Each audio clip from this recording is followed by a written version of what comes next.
Sony's controversial comedy, The Interview, opening officially in around 300 independent theaters yesterday. And online, as Sarah will tell you. But did all the buzz translate into box office success? We have Kate Rogers outside a theater in New York City with details. Kate.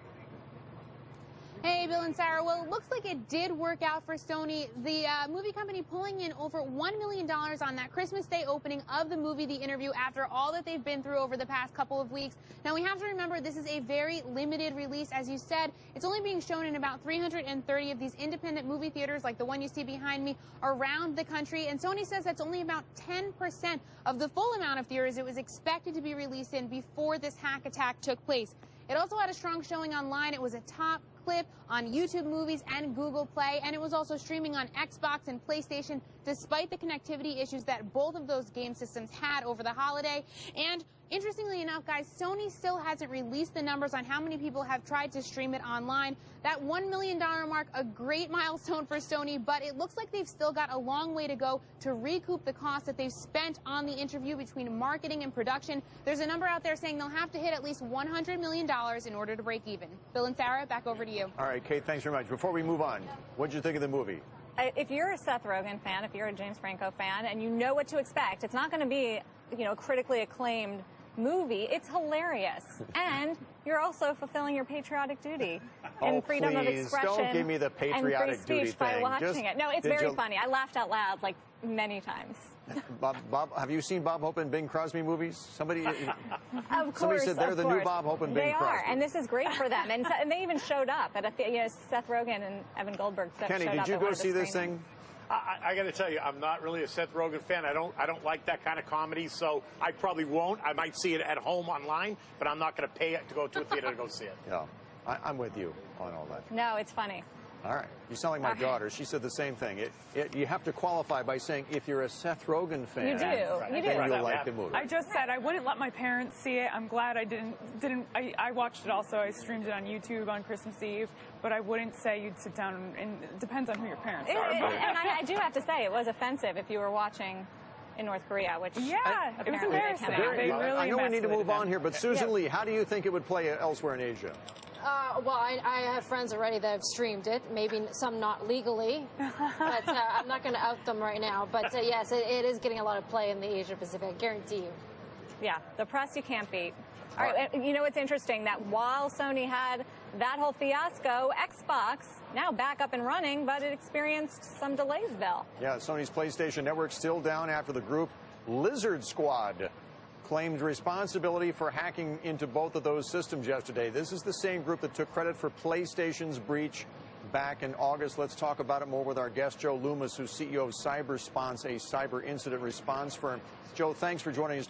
Are we going to see more of this in 2015? It occurred to me after I read about these new hacks, is this going to become a trend now, hackers breaking in and disrupting commerce in 2015? Absolutely, Bill. This is how the economy really runs now.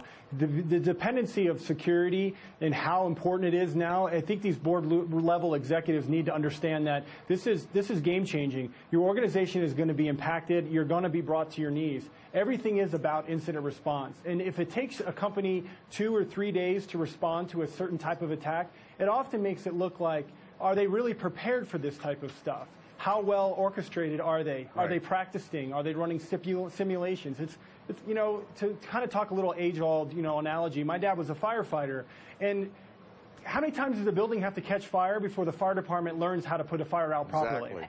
And that's kind of the thing that we need to talk about. Joe, who is Lizard Squad? What do they want? And is there any indication that this is related to Sony releasing The Interview online and on PlayStation? There's no indication that the two are related, but what I think it does point out of how actual vulnerable these type of networks that we depend on for even our kids' sanity. Can you imagine the parents that were affected by this on Christmas morning? And that's the problem, is how vulnerable these environments are. There's companies like Arbor Networks that have very sophisticated technologies, but are corporations like Sony willing to buy and listen to the experts? That's the big question. The SEC, requiring banks to go through these stress tests to make sure that they, can withstand whatever down the road. Do you think, Rick Santelli mentioned this the other day, it's sort of a duh factor, but do you think the SEC should also require companies to do a a security stress test to make sure that they can, I mean, when you think of the scope of the attack on Sony, it was breathtaking. 100 gigabytes, terabytes stolen from them. It just took them down completely. What, you know, there needs to be some proof that a company is ready for this, don't you think?